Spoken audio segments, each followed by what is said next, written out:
Hello guys! Welcome po. Collective reading tayo ngayon. So, tingnan natin kung ano ba yung na-realize ng person mo sa'yo. Okay? Ano yung nare-realize niya about sa'yo? Give me the message. Yung bang tipo na huli na nung ma-realize niya, mga ganun ano yung kanyang na-realize nung mawala ka, ganyan, sa buhay niya. Give me the message. Ano ba yung realization ito? Ayan. Give me the message. Thank you nga po pala sa mga nagsusubscribe, sa mga bumabalik. Maraming pong salamat. So, lumabas si Five of Pentacles reverse, si Knight of Pentacles, Five of Pentacles upright, sorry yan, nagkamali tayo ng tingin.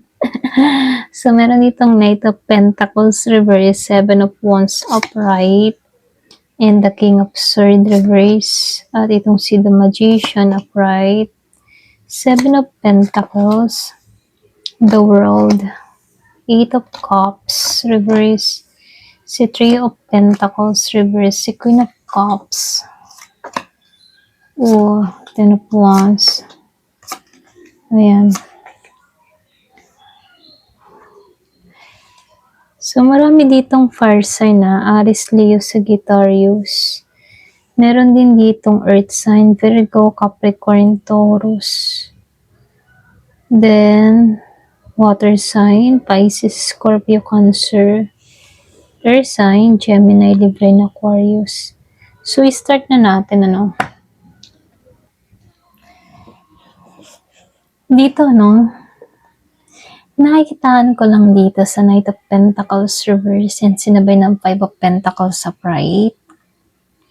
Itong person mo, no, or meron ditong tao sa buhay mo na naging mabagal or pwedeng hindi nag-effort sa'yo. Meron din akong nakikita dito, no, na meron ditong tao na hindi siya naging consistent. Para bang hindi niya binigyan ng halaga yung connection nyo noon, yung iba sa inyo. Para bang hindi mo naramdaman na pinahalagahan ka ng taong ito. Kaya ngayon, ano, meron akong nakikita ditong ramdam niya yung pagkawala mo. Para bang ramdam ng tao na to na iniwan mo siya sa ere, or ramdam mo or pinaramdam mo dito yung pagiging cold mo. Kaya dito, no, nagsisisi to dito sa Five of Pentacles, ha? Or pwede rin sabihin malungkot itong tao na to. Para bang doon niya naramdaman na may kulang sa buhay niya. Pero ganun pa man, sa kabila ng mga ganitong pakaramdam, ano, lumabas si Seven of Wands. Then, sinabayan siya ni King of Swords reverse dito. Alam mo, yung tipong kahit may mga ganito siya, no, maego pa rin to. Ito rin nakikita ko, ha. Yung tipo na pinipigilan niya yung sarili niya na mahilig to mag-defend. Para bang ayaw niya magpakita ng kahinaan. Kaya dito, no. Pero kahit ayaw ng tao na to na magpakita ng kahinaan dito, gusto ko niyang balikan, in fairness, ha. So, dito sa King of Swords, naka-reverse siya. Alam mo, before tong person mo, pwedeng, siya, manipulative or pwedeng cold. Dati, ha. Pwede rin siya yung ganun, eh. Magulo kasi yung isip ng taong ito. Ngayon, hindi niya na maayos kung paano ka kakausapin. For example, kung before, siya yung ma-pride, siya yung laging parang cold sa'yo or hindi ka pinapansin. Ngayon siya nagsisisi dito kasi ngayon, pwedeng ikaw na yung nagiging cold. Kung ano yung pinaramdam ng tao na to sa'yo, ganun yung pinaparamdam mo sa kanya. Kaya nangyayari dito, no, hirap siyang maayos or hirap siya kung paano ka kakausapin, ganun. Pero gusto niyang gumawa ng paraan sa The Magician dito. Meron siyang intention dito na bumalik or pwede rin i-manifest ulit yung connection ninyo. Para bang hihiling or pwedeng ipinagdadasal ka na ng taong ito. Kaya lang dito, nahirapan to ha. Pero nakikitaan ko dito, para ba siya yung klase ng tao na gusto niya magsisi, Pero ayaw niya na maghirap. Halimbawa, gusto kanyang makamit, gusto kanyang makuha. Pero ayaw niya na ng pinaghihirapan. Alam mo yun? Para ba siya yung klase ng tipo na gusto niya easy ang lahat. Kaya ngayon niya nakikita dito na sinayang kanya dito by chance, Para bang sinayang kanya. Or pwede sinayang niya yung pagkakataon dito, ganon. Pero itong tao na to, hindi pa siya close yung chapter ninyo. Para bang meron pang patutunguhan or pwedeng meron pang gagawin tong hakbang dito. Kasi lumalabas dito, bit-bit ka pa rin ng tao ni dito, bit-bit ka pa rin niya emotionally.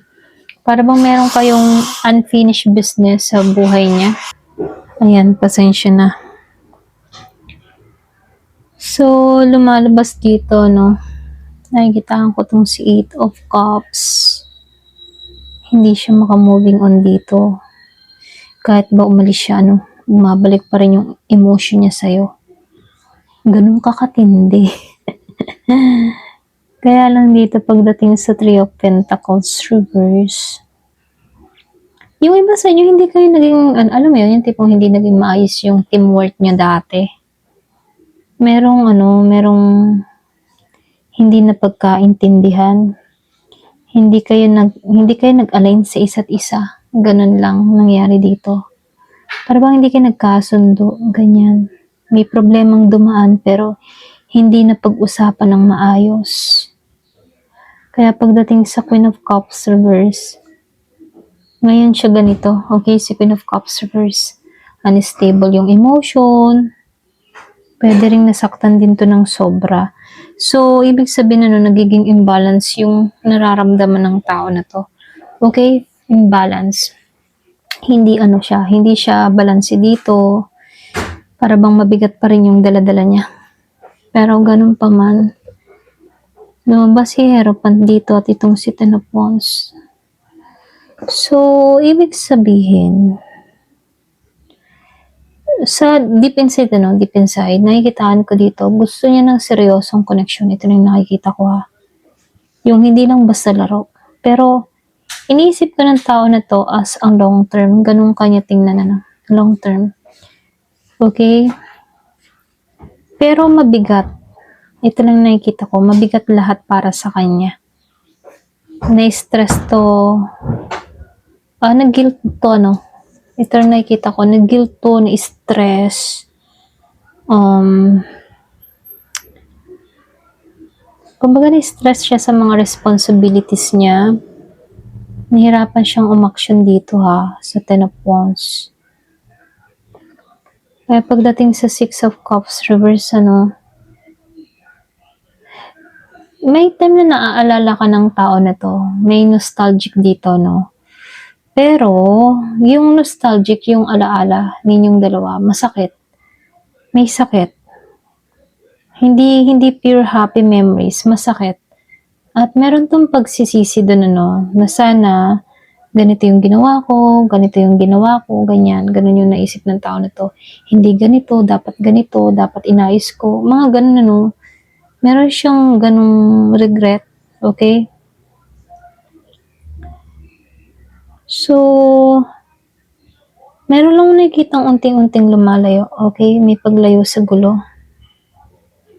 Para bang meron ditong tao na mas pinili na lang niya na lumayo, nasa healing phase siya, pero kahit nasa healing phase siya, meron isa sa banda ng isip niya dito na gusto ka pa rin niyang kasama sa journey niya, ganun, okay?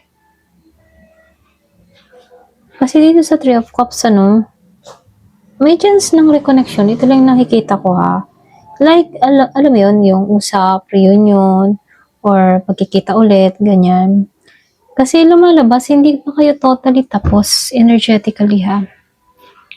Kasi dito sa Empress or Emperor, ayan, Emperor. Sorry, Emperor pala to.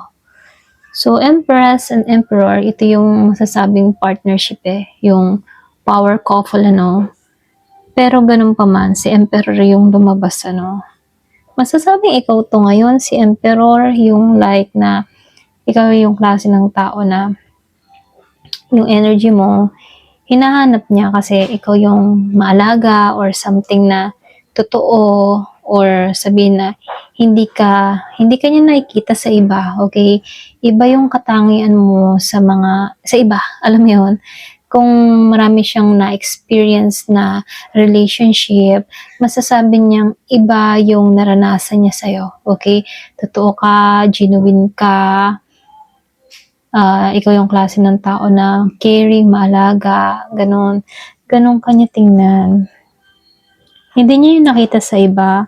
Kaya nangyayari dito, rate yung realization niya dito na ikaw pala yung masasabing home, ikaw pala yung masasabing tahanan tahanan, okay? Ilaw ng tahanan, ganun ka. Ayan. Yung late realization niya dito, alam mo yon yung tipo na nakita niya yung halaga mo. Ito lang nakikita ko. Kasi nung nandyan ka pa, hindi niya nakita yon. Nung nawala ka, doon niya nakita. Doon niya na napagtanto-tanto na sobra ka pala. Okay? Hindi niya binigay yung tamang effort sa'yo. Ngayon na wala ka na. Sa kanya nararamdaman yung pagkawala at gusto niyang bumawi. Alam mo yon. So, pero nakikitaan ko dito, may struggle siya, Marami pa rin siyang nararanasang struggle dito. Kumbaga, dahil sa daladala ng takot, guilty, at maging sa ego na rin, hindi siya totally nakaka-moving on at merong posibilidad na bumalik siya or pwede rin magparamdam ulit. Pero ikaw na yung standard I mean sa standard ikaw na yung hinahanap niya ngayon, hindi na sa iba, okay? Pero hindi niya, alam mo yun, yung tipo na ikaw yung standard na hinahanap-hanap niya na hindi niya makita sa iba, ikaw ay bihira, okay? Kakaiba ka or something na ikaw yung gusto niya ng seryosohin. Ganun naman yun, kapag halimbawa, nawala yung taong mahalaga, then, at ikaw ay hindi naging seryoso dun sa tao, at meron kang na-encounter na iba, dun na ipagko-compare, So, pwedeng ikaw na pagko-compare ka sa mga nakukumit niya sa panahon ngayon or sa mga ka-fling-fling niya na hindi ka lang basta ganong level sa fling-fling, dun niya nauunawaan na iba yung estado ng maturity mo sa mga taong nakakasalamuhan niya. Ayun, yun nga lang, late realization na siya kasi wala ka na. Alam mo yun? Ayan, ito lang nakikita ko. Ayan, nawala ka na tuloy. Ngayon, hinahanap-hanap ka niya. Ayan. Hanggang dito na lamang po. Thank you for watching. Love and peace.